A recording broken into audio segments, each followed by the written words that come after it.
Hola, mi nombre es Francesca Cerábolo y junto a mis compañeros Juan Manuel Flores, Mar Ruiz y Pau Navarro vamos a exponer la discretización de la ecuación de Burgers y la transformación de Hofkohl. ¿En qué consiste nuestro trabajo? Bueno, en primer lugar vamos a mostrar la expresión de la ecuación de Burgers junto a unas condiciones de contorno y condición inicial específicas. Luego comentaremos en qué consiste la transformación de Hofkohl y cómo se llega a ella. Seguidamente realizaremos la discretización numérica para la ecuación de Burgers, de modo que se pueda aplicar a aquella discretización diferentes métodos iterativos para sistemas no lineales, cada uno con características específicas. Y por último, compararemos los resultados obtenidos para cada uno de los métodos con diferentes ejecuciones. La ecuación de Burgers permite modelizar fenómenos físicos como pueden ser la teoría de choque de ondas, problemas de turbulencia y procesos estocásticos continuos. En la ecuación de Burgers mostrada, podemos observar que hay un parámetro llamado R. Se trata del número de Reynolds y es un parámetro que permite caracterizar el movimiento de un fluido. También podemos observar que debido a la condición inicial y al dominio espacial, hay una discontinuidad en el cero. Ahora hablaré de la transformación de Hofkohl y cómo ésta define una solución exacta. Bueno, en primer lugar, en la transformación lo que se hace es plantear una función auxiliar que es la vista en pantalla y esta tiene en cuenta la condición inicial de la ecuación de Burgers. También podemos ver una variable llamada V y se trata de la viscosidad. La viscosidad es igual a 1 partido el número de Reynolds. Por lo tanto, esta es una constante dada una ecuación, pero se puede variar el valor de esa constante. Por lo tanto, mediante esta función, lo que se consigue es linealizar la ecuación de Burgers, convirtiéndola así en una ecuación de difusión lineal. De modo que dicha función auxiliar, su solución, se obtiene mediante convolución con la función de Green. Y por lo tanto, deshaciendo el cambio de variable, obtenemos al fin la expresión exacta para la solución de la ecuación de Burgers, que fue comentada por Owada. ¿Qué sucede? Esta expresión tiene ciertos inconvenientes, ya que para viscosidades pequeñas o, por decirlo de otra manera, altos valores del número de Reynolds, los términos exponenciales causan desbordamiento numérico. Por lo tanto, lo que hicimos para solucionar este problema fue introducir un escalado exponencial, de manera que todos los exponentes sean menores o iguales que cero, evitando así valores infinitos. Por otro lado, existe un denominado esquema B que introduce Owada.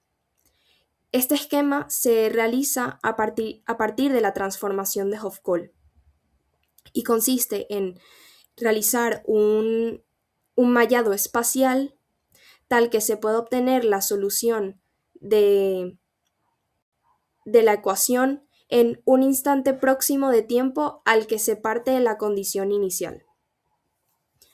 Este esquema tiene en cuenta el valor de la viscosidad, el valor de la solución en ese mismo nodo espacial y de uno anterior y posterior de un instante de tiempo anterior, es decir, es del que se parte la condición inicial. Sin embargo, es importante mencionar que para utilizar este esquema se asumió que la condición que aparece se cumple. Por lo tanto, si contamos con un mallado espacial y temporal, lo que se hace es que el valor obtenido por el esquema se sustituye como nuevo dato de partida. Por tanto, realizando cálculos para diferentes valores de nodos espaciales y temporales y aquel valor de viscosidad concreto y un tiempo final concreto, obtenemos los siguientes valores del error máximo y media del error. Podemos observar que hay dos guiones en las tablas y esto se debe a que para esa combinación de valores no se cumple la condición antes mencionada. Esto se puede observar en las siguientes gráficas, ya que en la gráfica de la derecha podemos observar la solución de la ecuación de Burgers y para esas combinaciones se cumple la condición y en la gráfica de la izquierda no se cumple la condición y por tanto vemos una gráfica que no tiene nada que ver. Y por último podemos ver para unos nodos temporales y espaciales iguales y el mismo tiempo anterior que para un valor de Reynolds mayor se obtienen mayores errores máximos. Lo siguiente que vamos a presentar es la digitación numérica. En este caso la hemos realizado mediante el esquema de Kral-Nicolson, tal y como se nos pedía en el documento. Este método es un método implícito que nos ofrece un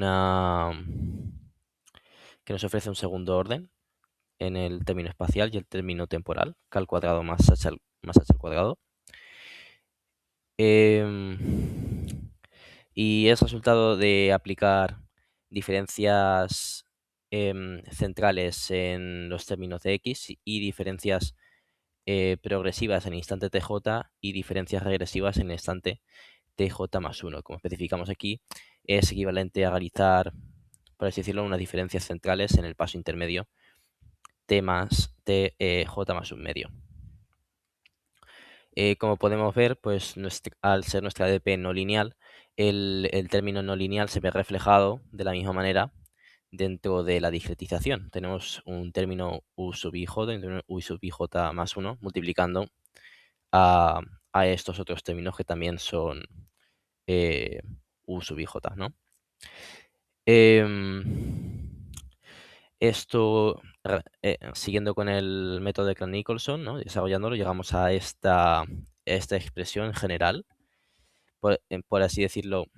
Esto lo vamos a tratar en seguir en el trabajo como nuestra función. En el momento en el que esta función es 0, tenemos por así decirlo, nuestra solución. Además, como es una solución em, que existe y es única, sabemos que será la que estamos buscando. Esta, sí, nos podemos fijar también que es que tenemos u sub i j más 1 y u sub u sub i j. Esto quiere decir que nos depende tanto de la variable en el instante actual como en el instante anterior. El instante anterior lo vamos a ir conociendo en cada paso. Entonces, no hay problema. Se podría decir que la variable de nuestra f es la u sub j más 1. Y a partir de esta misma f podemos fácilmente calcular la jacobiana, que sale una matriz tridiagonal que no está incluida aquí, pero sí está incluida en la memoria del trabajo. De la misma manera, tener la expresión de esta jacobiana nos ha ayudado para compararla con la expresión en diferencias divididas que también hemos obtenido analíticamente y que por no sobrecargar la presentación con un montón de cálculos y términos también está en en la memoria del trabajo. Por otro lado, el paso natural después de tener esas expresiones, calcular el análisis de consistencia y por tanto el error de truncamiento, ¿no? Vamos a comprobar si realmente Kral-Nicolson nos da un error de truncamiento del orden k cuadrado más h al cuadrado. Si bien en la memoria está con todo el detalle posible, aquí se puede ver em, cuál es la expresión final a la que llegamos y de donde obtenemos que sí, que efectivamente el error de truncamiento va a ser de orden de k al cuadrado más el orden de h al cuadrado. A continuación vamos a explicar los métodos que hemos utilizado, así como también los resultados que hemos obtenido para cada uno de ellos. Bien, antes de nada, cabe recordar que, como se nos pedía en el enunciado, hemos considerado el intervalo espacial de -10, 10. También hemos utilizado el criterio de parada que se muestra en pantalla porque es el que dentro de la literatura más nos ha convencido. Bien, el análisis consta de dos partes. Una de ellas sería estudiar las características de consistencia y convergencia de cada método. Y luego hay otra parte que es ver cómo de efectivo es cada método, cómo de robusto es, en definitiva, frente a cambios en la viscosidad que vendría dado por la misma EDP. El primero de los métodos que hemos utilizado es el método M4K. Este método es un caso particular de la familia M4 Gamma que se encuentra en el documento Design of Iterative Methods with Memory for Solving Nonlinear Systems. Y lo único que se hace es darle a gamma el valor que se puede ver en pantalla de esa diferencia dividida. El orden de convergencia de este método es de aproximadamente 4,83. Tarda muy pocas iteraciones en hallar cada columna de la matriz solución y se puede apreciar, que eso va a suceder en todos los métodos del trabajo, que el error máximo, el error con la norma infinito, es por lo general bastante elevado. Esto se debe a la discontinuidad que hay en la condición inicial. También podemos ver que sale una COC demasiado alto, pero eso probablemente se deba a que como necesita pocas iteraciones, no le da tiempo a la COC a estabilizarse. Para calcular la COC, por cierto, hemos utilizado la media de todos los ACOCs, al igual que hemos hecho con las iteraciones. Aquí podemos ver unas gráficas con el error máximo para cada viscosidad y vemos que al final, pues con el tiempo se acaba por estabilizar. Aquí vemos una gráfica en la que podemos ver el error máximo y el número de iteraciones en función de la constante R y poco más. El siguiente método es el TJF4S, que es de nuevo un caso particular de la familia CRTT, que está presente en el documento Efficient Parametric Family of Fourth Order Jacobian Free Iterative Vectorial Schemes. Para este caso, en este método se han utilizado los valores que se muestran en pantalla, 0, 1 y -5 para psi, r y lambda respectivamente. Y de nuevo es un método que tiene orden de convergencia 4. En este caso podemos ver que, esto es muy llamativo, que cuando se tienen pocos nodos temporales suele requerir más iteraciones porque se tiene menos información en realidad, entonces necesita pues más iteraciones para acabar dando con la solución. Al igual que antes con el ACOC salía por encima de lo que tenía que salir, ahora sale por debajo. De nuevo, probablemente se deba a que ha necesitado pocas iteraciones. Aquí vemos las mismas gráficas de antes, son muy parecidas. Y lo mismo con el error. El siguiente método es el método CLAM5S y utiliza los valores que se muestran en pantalla para los parámetros. De nuevo, presenta un orden de convergencia igual a 4. Aquí, al igual que ya hemos podido encontrar antes, requiere muy pocas iteraciones, va bastante rápido y los errores no dejan de salir los mismos que antes, pero bueno, eso se detalla más a continuación. Por último, utilizamos el método M4D, que parte de la misma familia M4 gamma que hemos utilizado antes, solo que utilizando un valor distinto para el parámetro gamma, que es la diferencia dividida que se puede apreciar en pantalla.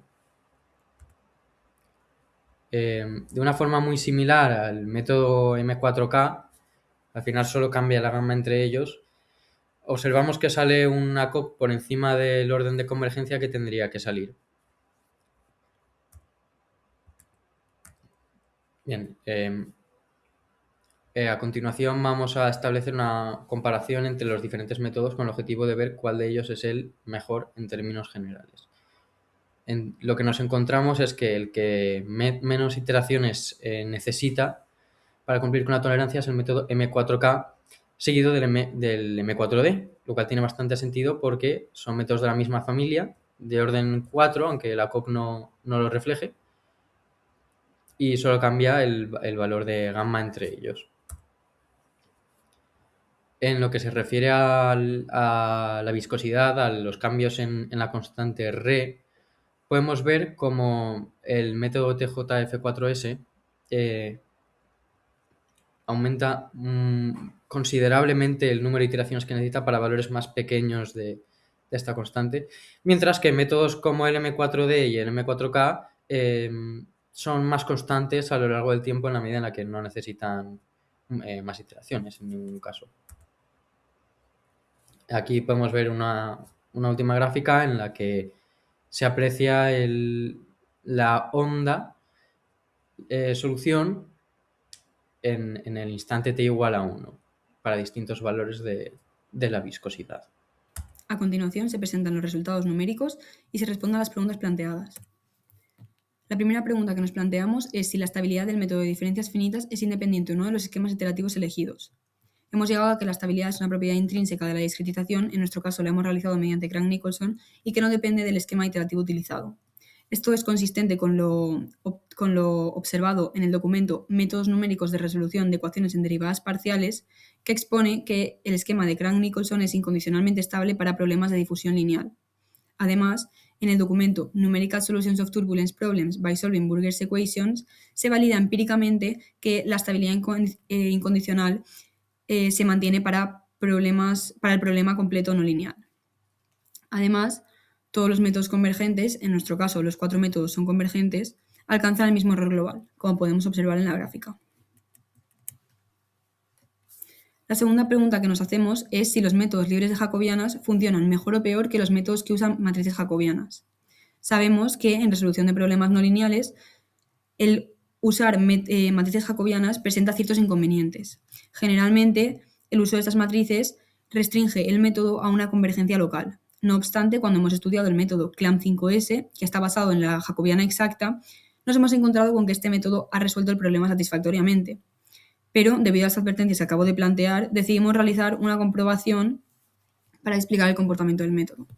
Como podemos observar en la gráfica, el resultado de la comprobación muestra que el número de condición se mantiene al variar la viscosidad. Por otro lado, en cuanto a la eficiencia computacional, tenemos lo siguiente.